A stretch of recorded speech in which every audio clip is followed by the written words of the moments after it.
Speaking section. The speaking section tests your ability to communicate in English in an academic setting. During the test, you will be presented with 4 speaking questions. The questions ask for a response to a single question, a talk, or a lecture. The prompts and questions are presented on time. You may take notes as you listen, but notes are not graded. You may use your notes to answer the questions. Some of the questions ask for a response to a reading passage and a talk or a lecture. The reading passages and the questions are written, but the directions will be spoken. Your speaking will be evaluated on both the fluency of the language and the accuracy of the content. You will have 15 to 20 seconds to prepare and 45 to 60 seconds to respond to each question. Typically, a good response will require all of the response time and the answer will be complete by the end of the response time. You will have about 17 minutes to complete the speaking section. A clock on the screen will show you how much time you have to prepare each of your answers and how much time you have to record each response. You will now be asked a question about a familiar topic. After you hear the question, you will have 15 seconds to plan your response and 45 seconds to speak. Do you agree or disagree with the following statement? It is more important to have a high-paying job than a fulfilling one.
You will now read a short passage and then listen to a conversation on the same topic. You will then be asked a question about the passages. After you hear the question, you will have 30 seconds to prepare your response and 60 seconds to speak. You have 45 seconds to read the passage below.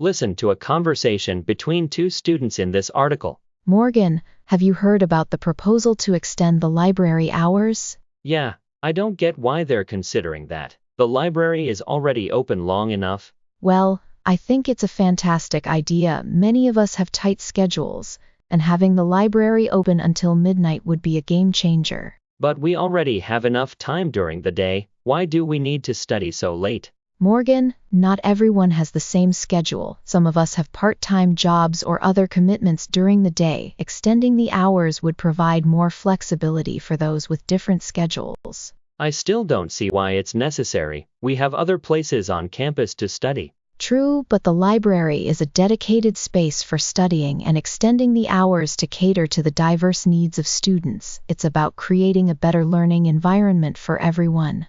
The woman expresses his opinion about the proposal described in the letter. Briefly summarize the proposal. Then state his opinion about the proposal and explain the reasons he gives for holding that opinion.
You will now read a short passage and then listen to a lecture on the same topic.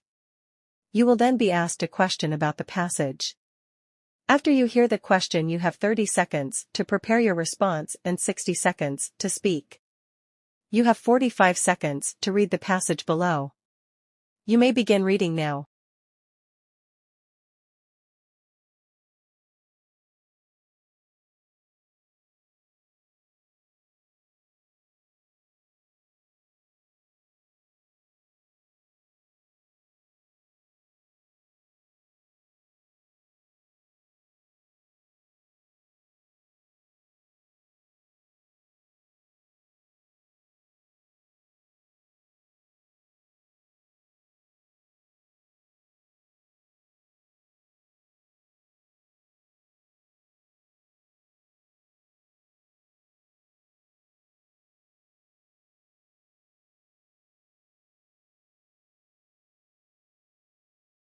Have you ever questioned the authenticity of a sparkling piece of jewelry?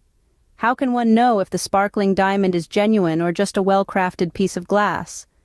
This question is not only for those who appreciate the beauty and craftsmanship of jewelry, but also for anyone considering investing in these precious items. Imagine yourself entering a posh jewelry store with gorgeous jewels on the racks.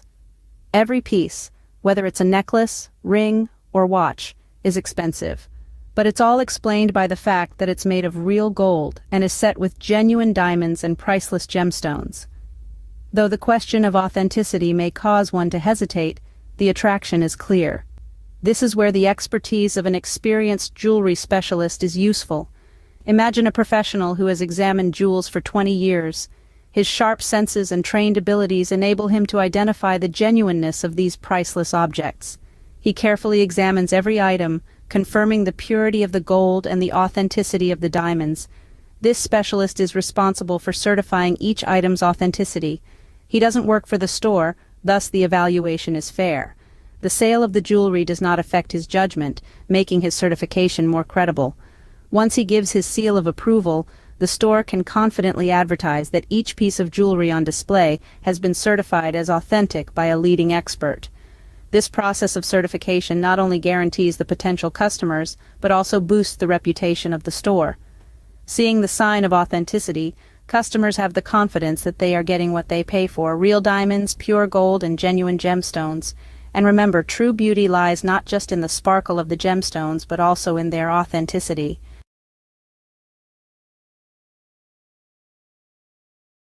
Explain how the example from the professor's lecture illustrates the concept of signaling.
You will now listen to part of a lecture. You will then be asked a question about it. After you hear the question, you will have 20 seconds to prepare your response and 60 seconds to speak. Listen to part of a lecture in a geography class.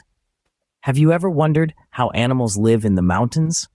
The high peaks, rough environments, and steep slopes may appear impossible to humans, but many creatures consider this home, and they've got some fantastic adaptations to to help them survive in these difficult circumstances. Today, we discuss the world of these mountain animals, exploring the two key survival techniques they employ: robust muscles and specialized feet. Consider the mountain goats as an example.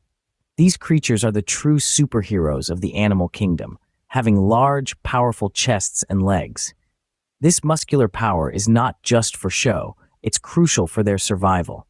It enables them to easily climb steep mountainsides, much like we would climb a set of stairs. Imagine trying to climb a high hill, a challenging task, isn't it? Think about being able to do it every day without getting tired. That's the life of a mountain goat. But having muscles isn't enough. Animals need improved feet as a second tool in their survival toolbox to help them cross rough and snowy environments. Think about the bighorn sheep. Their feet may look ordinary, but they're anything but. Each toe, like our fingers, acts independently to provide an effective hold on even the most slippery surfaces. But that is not all. Their feet are also equipped with soft, rubbery pads, acting like natural anti-skid devices. This dual-action mechanism ensures they stay sure-footed, even in the most hazardous conditions. So, what do they have here? On the one hand, they have strong muscles that provide the necessary force for rises and drops. However, their feet are amazing examples of natural engineering, built for maximum stability and friction. These two components work together to provide the foundation for mountain-dwelling animals' survival.